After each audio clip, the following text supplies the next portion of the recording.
আমাদের ঘরে মেয়ে সন্তান যখন জন্ম হয় আমাদের একটা চিন্তা থেকেই যায়। তারপরে যখন সে একটা নির্দিষ্ট দিন আসে, 10-12 বছর বয়স হয়, সে পূর্ণ একটা মেয়ে নারীতে পরিণত হয়। যখন তার 12 থেকে 13 বছর বয়স হয়, পিরিয়ডস হয়, তখন আমরা ভাবতে শুরু করি মেয়েটা বড় হতে শুরু করছে, মেয়েটার মধ্যে সমস্ত ফিলিংস আসা শুরু করছে। তখন আমরা তাকে শেখাই কোনটা ব্যাড টাচ, কোনটা গুড টাচ। যারা ব্যাড টাচ করছে তাকে শেখাই যে এটা ব্যাড টাচ হয়। তো এই ব্যাড টাচটা যারা করবে তাদের থেকে দূরে থাকবেন। মানুষের লাইফে দুটো পার্ট থাকে, একটা হচ্ছে প্রাইভেট পার্ট আর একটা হচ্ছে ওপেন পার্ট। প্রাইভেট পার্টটা কি থাকে? প্রাইভেট অংশগুলো দেহের, সেগুলো আমাদের বস্ত্র দিয়ে ঢাকা থাকে। আর ওপেন পার্টগুলো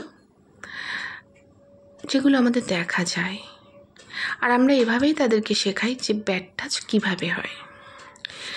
কেউ যখন প্রাইভেট পার্টে টাচ করছে সেটাই ব্যাড টাচ হয়। কিন্তু তার সাথে এখন ছেলেদেরকেও শেখানো দরকার যে তোমরা সচেতন হও, তোমরা সেলফ কন্ট্রোল করো, তোমরা নিজেকে আগে কন্ট্রোল করা শেখো। হতেই পারে কোনো মেয়ে হট প্যান্ট শর্ট গেঞ্জি পরে রাস্তায় বেরিয়েছে, সেটা তার রুচি। সে যদি অন্যায় করে থাকে, সে যদি নিজেকে সামলে সে পড়তে পারে, তাহলে তুমি নিজেকে সামলে কেন দেখতে পারবে না? মেয়েরা পড়লে দোষ আর তোমরা সেলফ কন্ট্রোল করতে পারবে না, সেটা দোষ নয়। তাই আজকের দিনে দাঁড়িয়ে বলছি, মেয়েদেরকে যেমন আমরা বলি যে তোমরা নিজে ভদ্র সভ্যভাবে চলো, সেলফ ডিরেকশন বজায় রাখো, সেরকম ছেলেদের উদ্দেশ্যেও বলছি তোমরাও সেলফ কন্ট্রোলটা করার চেষ্টা করো। মেয়েদেরকে দেখলে ওরকমভাবে লালসা লোভে ছাপিয়ে পড়ো না। শুধু মেয়েদের দোষ হয় না, মেয়েরা শর্ট ড্রেস পরে গেলেই যে তারা দুশ্চরিত্রা হয়ে যাচ্ছে আর তোমরা নিজেকে কন্ট্রোল করতে পারছো না। তোমরা সমাজের কীরকম ধরনের প্রাণী যে তোমরা কন্ট্রোল করতে পারবে না? তোমরা তো রক্ত মাংস করা মানুষ। কোথায় কোনো মেয়েদের তো ছেলেদেরকে দেখলে পরে এরকম মনে হয় না যে তাকে কন্ট্রোল করা যাচ্ছে না? তাহলে তোমরা কেন পারছো না? তোমরা আগে নিজেরা ঠিক হও।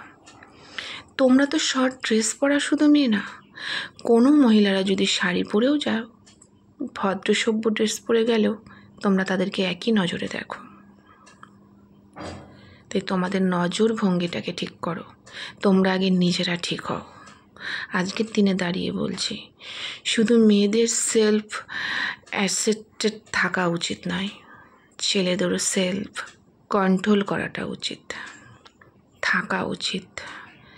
তারা যদি এটা কন্ট্রোল করতে পারে নিজেকে নিজে, তাহলে এত দুর্ঘটনা ঘটবে না।